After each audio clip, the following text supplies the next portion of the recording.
with that, gusto nating malaman, sa case naman po doon sa Central Visayas, ano naman yung kanilang pagkaka-implement ng CMC 16 2016? Your Honor, thank you. Specific po yun, sinusundan po namin yung yung directives po dito. Kung ano pong nakalagay po sa CMC ay ganun po yun, sir, ang nire-relate po namin sa mga tauhan namin. As to just the same na sinabi ni General Albayalde, how we gathered the evidence para po mag-file ng operations ay sinusundan po yun, sir.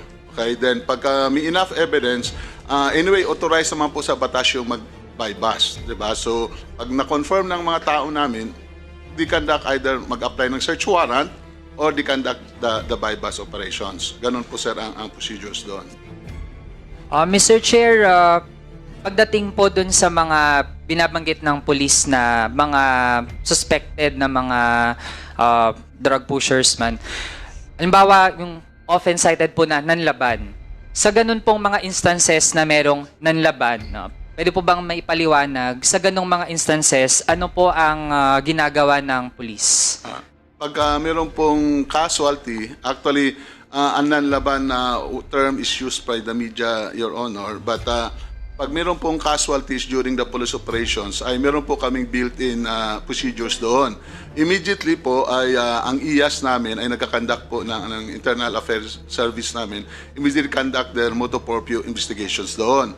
Kami rin po ay inimbestigahan yung mga tao namin at inaalam kung ano nangyari, at yung mga direct commanders nila were directed to submit the report on what happens or what is the actual incident nangyari po sa operations na yun po, sir. At if the evidence warrants for the filing of the case against our people, it's our Internal Affairs Service office that handles for that, sir. So sa ganong mga instances, Mr. Chair, ano din ba ang range na mga pwedeng gawin ng police? Kasi pag nanlaban po, may range din po yun eh. Pwedeng nanlaban ka, parang nagbabudge ka, o iba din kung yung nanlaban ay merong baril, ganon. So, ibig sabihin, ano ang tolerance din na ine-execute? Ano ang mga pwedeng gawin? At ano yung hindi pwedeng gawin nung police sa ganong mga instances? Ang guidance po namin, sir, just like sinabi ni General Albayalde na we observe the human rights, is kung may imminent threat po sa life ng mga enforcers po. If there's an imminent threat at alam nila na may delikado rin po ang buhay nila while conducting the operations, then it is on their discretion to defend themselves against overpowering opponent po, sir. So yung procedures po ba na yun ay meron pong reference, Mr. Chair, nakasulat po ba yun o ano din, kani-kanyang diskarte din? I think, sir, mukhang meron naman ata yan, sir, kasi yun po yung nire-relay po namin sa mga tao, sir. So ano po yung reference na iyon? Can our former PNP chief cite that, Mr. Chair? Actually, sir, maski hindi naman naka-specify yan dito sa directive, sir, we undergo series of seminars, both sa human rights, operations, and intel po, na in-emphasize po yan doon. So, hindi po talaga specific na isang directive catch-all lahat dito sa Oplan Double Barrel po lahat yan, sir. Kasi, kumbaga, sir, yung mga yon ay already supposed to be alam na po ng mga pulis namin, sir. So, so far mula dun, Mr. Chair, gusto ko lang kunin din yung pagtingin ng ating mga lawyers dahil nga mula dun sa police operation, pag-house to house, tapos yung fact na hindi nga nagfa-file ng kaso. I'd like to hear, Mr. Chair, from Attorney Conti and Attorney Jokno. Based sa kanilang knowledge, how sound is the whole process at ano po yung implications ng ganong process? Maybe Attorney Conti, then Attorney Chel. First, thank you, Mr. Chair. But first, regarding suspected or the concept of suspicion, it is not a basis to file charges. The basis is probable cause, and therefore you have to raise the quantum of evidence from mere suspicion to something that is probable cause, reasonable probability that this person committed a crime and that this person was the one who committed the crime. In the case of, the PNP has been citing the drugs law, so the Comprehensive Dangerous Drugs Act, 5, 11, 12, 13. Yan po yung mga kaso doon. 5 is sale, 11 is possession of drugs, 12 is possession of paraphernalia, 13 is use. Ito po yung mga criminal cases. Unless there is probable cause to charge these people with that crimes, then hindi po sila pwedeng, sa totoo lang, hindi po sila pwedeng ipa-surrender, na sa palagay ko, in practice, hindi naman voluntary yung naging surrender. Pangalawa, dito po sa surrender, from the questioning of Congressman Manuel, it has been raised that the surrender happens, supposedly, yung tokhang is that you knock randomly on people's doors. Hindi po rin pwede ito. Kasi again, it's just based on suspicion. And even if we say, actually ang nangyayari po sa totoong buhay ay, kumakatok sila sa lahat ng bahay. So, sonahin po yung mga lugar, palalabasin ng mga tao, and there's two parts. They ask you to maybe provide information, and second, they ask you to do drug tests. First, as to voluntary surrender, if we were to consider this as first, an extrajudicial confession. Ang extrajudicial confession po na, opo, ako ang may sala, ako ay may ginawang krimen, ako po ay user, or ako po ay pusher, seller, etc. It is not within the legal standards. Kapag extrajudicial confession po, na para admissible sa korte, una, kailangan po ay meron kayong abogado. Ang inyo pong confession ay nakasulat, pirmado, at sa harap o sa witnessed by your counsel and also by some other person whom you trust. Stricto po ito. In fact, actually pwede po kayong mag-waive ng abogado. Kaya sabihin nyo, aamin ako, walang abogado. Pero yung pag-waive nyo ng abogado, kailangan din po ay nakapirma at nakasulat na pumapayag akong wala akong abogado at gusto kong mag-execute ng extrajudicial confession. Kaya sa totoo lang, hindi po maiiwasan ang participation ng abogado. Kasi kung ayaw mong magkaroon ng abogado pag aamin ka, bago mo gawin yon, kailangan mo ng abogado para alam mo na ano ang consequences kapag umamin ka. In the concept of voluntary surrender, ito po ang tinatawag na mitigating circumstance sa criminal law. Yung term na yon, ibig sabihin, sumusuko ka sa batas. Ang assumption nun, may kaso po kayo at sumusuko ka sa korte. Kaya yung konteksto niya dito sa tokhang ay hindi sa ganoong legal framework at mukhang pinapasuko ka at pinapaamin sa isang krimen na hindi mo alam. At punta po ako dito sa drug testing dahil magkadikit po ito eh. Sa drug testing, meron diyang una, violation of the right against self-incrimination. Kasi hindi ka naman dapat or hindi ka required na magbigay ng ebidensya laban sa sarili mo. Yun nga yung sinasabi, you have the right to remain silent. At kung maglalabas ka ng ebidensya, ihi mo, na magiging daan para magkaroon ka ng kaso, kasi ang drug testing po ngayon, na ginagawa po ng police in practice, papaihiin sa isang parang lalagyan, tapos merong stick, ito po yung parang sasawsaw, tapos pag basta may indicator, positive, negative. Medyo crude po ito, medyo lumang paraan siguro. Dahil ganun, syempre, hindi mo maiiwasan, posibleng may mix-up, posibleng may pagkakamali. Kaya hindi rin ito, hindi rin tayo sasang-ayon sa nakalagay sa Comprehensive Dangerous Drugs Law. Kasi po, ang nakalagay doon, dapat authorized ang testing. DOH certified. At kailangan po, dalawa pa nga yung phases ng testing eh. Una, yung unang test and then may confirmatory test. Hindi po pwedeng isa lang at yung sausaw sa ihi lang. Kaya po, marami pong butas talaga ang Command Memorandum Circular. Magsimula pa lang sa house-to-house, visitation, etc. Noong 2017 nga po, nagsampa po kami ng kaso para po sa mga residente ng Payatas at ng Scout Tuason sa Quezon City. Dahil ito pong Batasan Station 6 in particular, sa pamumuno po ni Colonel Lito Patay, na naging respondent po namin sa kasong yon, naging overzealous sila. Ito po ay sinabi ni Colonel Elizar. Nagpapaumanhin siya kasi parang medyo sumobra. Nag-house to house po sila ng census at ng drug test. Lumabis naman masyado kasi po meron sila pong census form. Ang itsura po ng census form sa dulo parang meron ba ditong addict? Tapos sa baba, may iba bang mga taga-barangay mo na addict din? So this actually mirrors one of the DILG's efforts before to solicit information. Kanina po nababanggit yung tungkol sa parang drug list or listahan ng mga suspected drug users, pushers. Ang naging documentation yan ay drug lists or narco lists or narco politicians list. Iba't iba pong mga ahensya ang naglabas ng ganitong klaseng listahan.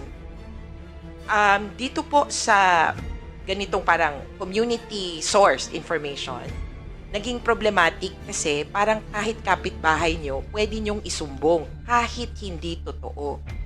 Yung drop box, parang raffle na kung kaaway niyo yung kapitbahay nyo, ihulog niyo yung pangalan at baka manalo na pagsuspetsahan siya ng pulis. Kaya kung babalik po tayo dun sa unang basis, I think one of the main arguments is that the information that has been provided to the police is simply not validated according to proper regulations. So kung ganun, Mr. Chair, parang dalawa yung nakuha ko doon. Pwede palang maging source din ng information ay Marites, kung sino yung mga magiging suspects na pupuntahan ng ating mga pulis para tukhangin. Pangalawa, Mr. Chair, kaya pala nagkakaroon ng conducive environment for extrajudicial killings kasi meron palang ganong extrajudicial confessions naman na parang pinipilit yung ating mga kababayan na magsabi ng kung ano mga bagay kasi ang at stake na ay mismong buhay nila. It's either sila ay kakampi o sila ay kalaban. Parang ganun lang yung dichotomy doon, Mr. Chair. So, for additional input, can we ask Attorney Joc, no? Mr. Chair, with the indulgence of the... I'd like to recognize Congressman Ramon Gutierrez, the one writer party list. Thank you. Mr. Chair, if papayag po si Honorable Manuel, just a quick interjection before we move from Attorney Conti. Oh, Okay. Thank okay. you, Mr. Chair. Mr. Chair, I just wanted to clarify so that there is a claim that yung Operation Tokhang, it is a vast, wide net that is cast. Kumakatok po sila, lumalabas, pinapa-drug test. Lahat po ito? Iba-iba actually, sabi nga nila kanya-kanyang patakaran. Pero dun sa mga communities na nabanggit ko, sa Payatas at sa Scout Zone, ay ganoon po palisiya. Na lahat palalabasin tapos drug test. Marami pong mga news reports at tungkol dito sa pagsusona. Mr. Chair, were we submitted documentation of this claim? If we may ask the Comsec. If there was any, or if we may ask Attorney Conti if they submitted documentation of that. I think, Mr. Chair, Your Honor, we can provide a copy of the prohibition petition that we filed in 2017. It contains the statements of the witnesses para po may level of certainty in the proof, hindi lang police reports. We will... Yes, Your Honor. Mr. Chair, I request that this representation be also given a copy of the same. Thank you Yeah. very much, Mr. Chair. Okay. Okay.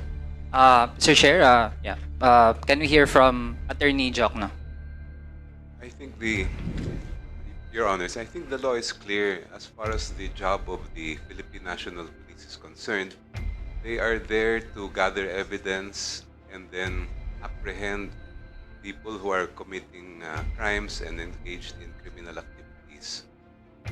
Kaya po kami nagtaka nung nabasa namin yung Command Memorandum Circular 16-2016 dahil maliban dun sa pag-case build-up o pangongolekta ng ebidensya, maliban din sa pang-aaresto, ay may nakasingit na salita na nabanggit ni Congressman Manuel. Pakilakas po, pakilakas.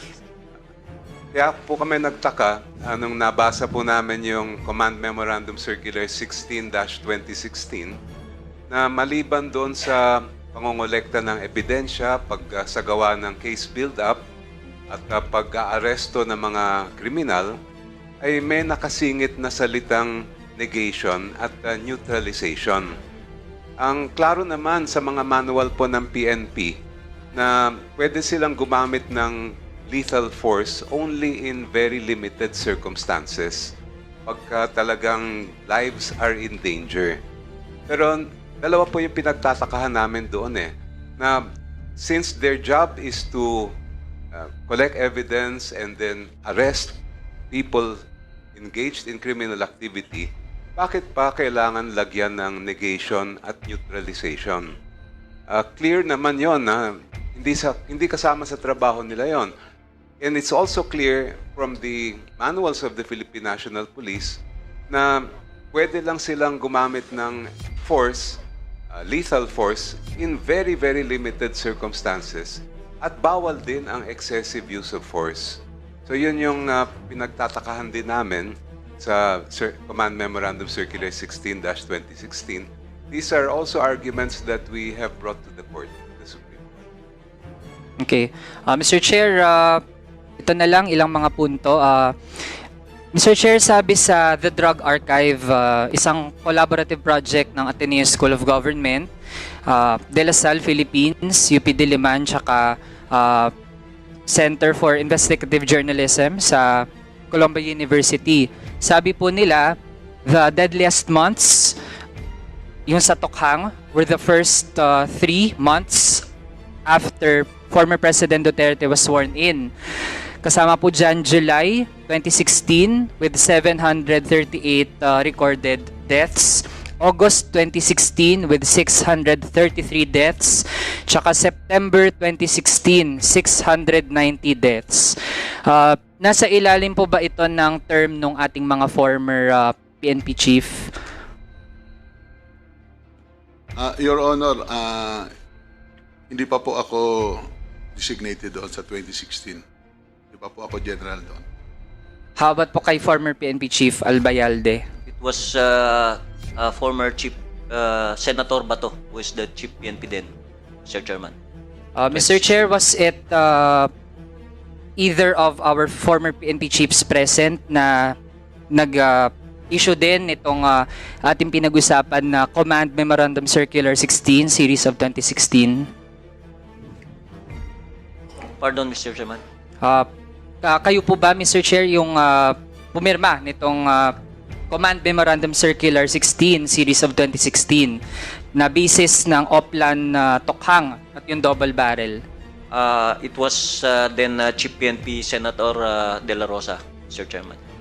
So, kung ganun, Mr. Chair, then I think there would be basis, lalo pat yung pinakamadugong mga buwan ng Oplan Tokhang ay sa ilalim ng former PNP Chief Ronald De La Rosa, then Mr. Chair, I think it would be enough basis para imbitahan din siya dito sa ating hearing, lalo na't Mr. Chair, may mga tanong pala na siya talaga yung makakasagot. No? And Mr. Chair, of course, nakadepende ito sa wisdom ng committee, pero ako din, I think isang mareraise po dito ay usapin ng inter-parliamentary courtesy. But Mr. Chair, there was a precedent na House member din inimbitahan sa Senado at nag-appear, Mr. Chair.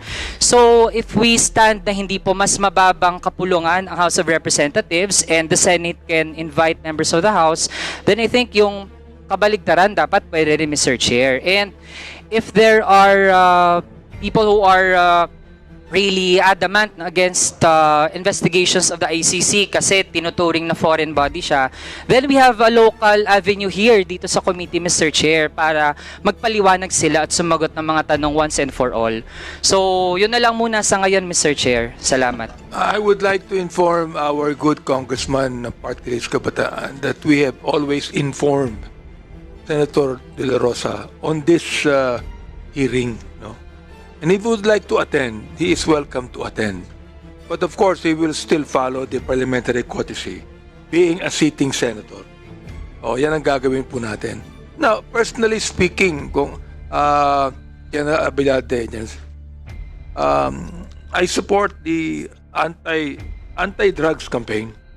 I do not want drugs to permeate in our society. I support that, no? If you have actually arrested a lot of drug pushers, for example, sa ako, pag drug addicts, dapat yan rehabilitate eh. Pag drug pushers, that parusahan yan. You see that? So, ako sinusuportahan ko yan. Ang hindi ko lang sinusuportahan, yung 6,000 na biktima. Yung mga namatay. You yourself has indicated that there was a violation of human rights during the war on drugs. Hindi papasubalian yan, no? Okay, although, personally, I would support the anti-drug war, yet I do not think that it would be useful for us to be able to see more than 6,000 people getting killed in this drug war. Yun lang po yung sa amin dito. Yun ang ating piniimbestigahan dito. We're not investigating those that have been arrested. We are investigating those that have been killed without due process of law. Yun lang po ang gusto kong sabihin sa inyo rito. Okay? So, now, we would like to ask, no, I think, bago ko tawagin itong iba mag-interpolate, gusto ko munang tawagin si Asek Cratio ng DILG on what he thinks about what we have been discussing, no? Because under the DILG is our Philippine National Police. Go ahead. Good afternoon, Mr. Chair, and honorable members of the Committee on Human Rights and colleagues and different government agencies and guests.